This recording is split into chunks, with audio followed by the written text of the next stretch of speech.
Kaixo, ongi etorria, berreketekin eta erroketekin hasteko gogoratuko ditugu lehenengo hiru hitz. Eta dira, berrekizuna, berretzailea eta berretura. Horan, zer da berrekizuna? Zenbaki bat handiz dago, jarrita hemen hiru bat bezala, eta behan dago, oinarria da. Gero, gainean, txikiagoz jartzen da zenbaki bat, hori da berretzailea, berretzen duena, eta emaitza berretura. Orduan, berretzaileak esaten du, 3 edo 4 edo hor dago zenbaki hori zenbat aldiz bidertu behar dugun. Beraz, berreketa bat da biderketa laburra bat. Horrek esan nahi du, 3 berbi badela, 3 bider 3 bederatzi. Horregatik da. 3 bi aldiz bidertu behar dugu. Burua, bere buruarekin 2 aldiz. Orduan, gu balde bat dugu adibidez, 2 ber 8. Nola egingo genuke? Errexena da, buruz espadak ez dute egiten, edo espazio ez ondo ateratzen, bikin errexa da, baina beste egin bat zailagoa da, goiti bera egitea, eta egiten dugu adibidez. 2 bider 2, 4, bider 2, 8, bider 2, 16, bider 2, 32, eta horra esaten dugu, 1, 2, 3, 4, 5. Oandi falta zaizkigu. Bider 2, 74, bider 2, 128, zer dagoaz? 1, 2, 3, 4, 5, 6, 7. Beste bat falta zeu, 8 garrena horreiten dugu bider 2, 8 berri 16, 4, 5, berreunda, berrogeita 16. 1, 2, 3, 4, 5, 6, 7, 8, horra jarriko genuke, berreunda, berrogeita 16.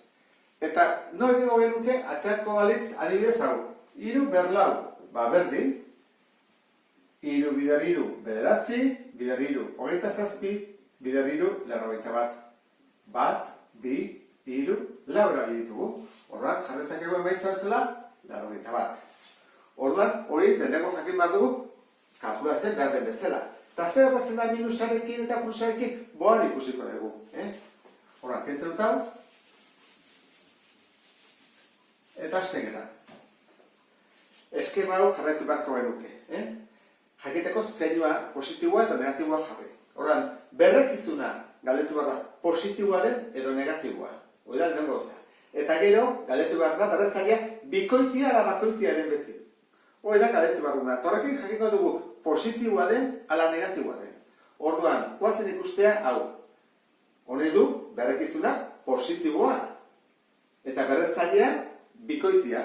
Bikoitia guazen zaten dira 2, 4, 6, 8 eta bat. Orduan, 3 berbi, nola izango litzake? 3 bider 3, bederatzi. Argi dago, positiboa ateatzen dela. Bakoitia denean, hau da, denean adibidez, hau bezala. 3 bider 3, bider 3. 3 bider 3, behatzi, bider 3, gaita zazpi. Positiboa ateatzen da, baita ere. Honik, berretzailea bikoitia denean, baina berrekizuna negatiboa. Guazen ikustea, nola egiten den? -3, parentesi artean, bider -3, parentesi artean. Bakizuet, minusak parentesia barruan jarri behar direla. Hemen jarri dugu horrela edo horrela, bi aukera daudelako, baina minus dagonean, derrigorrez parentesia jarri behar da. Derrigorrez, bestela ez da negatiboa. Orduan, -3 bider -3, zen bada? Plus. Orduan, ikusten ez duen bezala, 3 hauetan positiboak ateatzen dira. Berri da negatiboa izan edo positiboa izan. Eta azkena, berrekizuna negatiboa eta berretzailea bakoitia. Izango nintzake, -3, bider -3, bider -3. 3 bider 3 behatzi, bider 3 gaita zazpi. Eta zer gertatzen da minusarekin? Minus bider minus plus, bider minus minus. Hemen anulatu egiten direla, horrati da plus, baina hemen ez. Horran, hauek dira positiboak. Eta hau, negatiboa. Horran, kasu da bakarra, negatiboa. Beste guztietan, positiboa izaten da. Adibidez, guri jartzen badigute orain, -1, ber 8. Edo, -1, ber 40. Edo, -1, ber 101. Guazen guztiazten baden? -1, bider -1, bider -1, bider -1, bider -1, sortzialdiz, zertatzen da, bider bat, beti da bat. Eta zeinua, bikoitiaren positiboa. Hau, bat, bat. Eta zeinua, bakoitia ez da, bikoitia positibo. Hau, minus bat, euta bat aldiz. Bat. Eta zeinua, bakoitiaren ez dira anulatzen denak. Orduan, hau zamazateke negatibo. Orduan, eskema hau jarraituta, ohartxo batzuk esan bat ezkizuet bukatzeko behintzat, kontu zibiltzeko gauza horrekin. Adibidez, hemen ken bat dago, parentesi barruan lan dago, ez. Orduan, ken hori da aurrekoa. Orduan, jartzen da horrela. Ken eta da, bat, bi, hiru, lau. Da, bi bider bi, eta emaitzari jarri ken. Orduan, oizan bada, bi, lau, zortzia, masei. Orduan, emaitzara masei, eta emaitzari jartzen digu ken. Oia, emaitzari jarri behar digu ken. Orduan, hemen, bi bider, bost aldiz, dago eta mabi. Eta emaitzari jarri behar digu ken. Hemen, minus bi. Zen bada, hori guztu da ken horrian, bat, bi, hiru, lau. Hau da, amasi plus. Anulatu egiten dira, minus plus, plus, horren aldera da plus. Horren emaitza da plus. Baina aurrean dago ken bat. Horren jartzen dugu ken. Plus, atazitzegurako emaitza. Kaso honetan, berdin egin bako dugu. Ken bat horrean, eta hemen, minus bi, eta minus bi. Kaso honetan dugu, emaitzari ken jarri behar dugu, eta zen da emaitza. Minus bi da, hogeita mabi plus ala minus. Nola daude, bost, atatzen da, minus hogeita mabi. Kusta ez ezta? Eta kaso honetan, jarri beharko nuke, horren bai, plus horrela, edo plus hogeita mabi, edo nabain gozuna hogeita mabi. Orduan, zer gertatzen da? Nik baldin badut horrela, adibidez horrela, ezta? Eta hemen, hiru. Ezin dut jarri bidei plus. Ezin dut jarri askotan egiten dugu. Horrela dugu. Eta horrela, plus. Ezin dugu egin.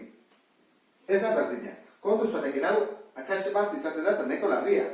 Guk ezin dugu jarri plus. Zergatik, hau delako emaitzari egin behar zaio. Horra, lehenengo egin behar da berreketa, eta gero ken hori mantendu behar da. Sarrera bukatzeko, falta zaigu berrekizuna zatekia denean zer egiten da. Orduan, adibidez hemen dugu zateki bat positiboa eta hemen zateki bat negatiboa. Nola egiten da bira daude egiteko? Nik esango zuen birak, baina nik bigarren erabiltzen dut gehiago. Nik uste dut zuentzako ere egokiago dela. Bada esatean, parentesia, lau aldiz. Bat, bi, hiru, eta lau. Eta orduan, bi. Bi ber lau. Eta bost bider. Bost ber lau. Orduan, ikusten duzuen bezala, hemen baldin badugu parentesi artean eta kanpoan ber lau, egin dezakegu bakoitzari berretzailea jarri. Biak. Eta kaso honetan ere berdin. Nik egin dezaketena da, orduan bigarren bidea hau da, jartzen dut. Banatzen ditut, eta jartzen diot bakoitzari bere berretzailea. Honi jartzen diot berriru, kontu zen, minusen horretik eraman bat du. Zenik eramaten du, batak hiruak. Hiruai ez dugu jartzen dut minus. Jartzen dugu batai. Hora jartzen dut, honi minus bat, beko jartzen dut hiru, ezin dut bidei jarri minus, bestela plus izango ditzake. Eta jartzen dut bakoitzari berea. Berriru eta berriru. Zatiki bat baldin badago, guk berretzailea sartu egiten dugu, eta izendatzaileari eta zenbakitzaileari bidei jartzen dugu berretzailea, hiru eta hiru. Horregatik, ni baldin badut adibidez horrela, bost, eta hemen guazen dela, zazpi eta berzortzi, jakingo duzuteak egiten, ez da?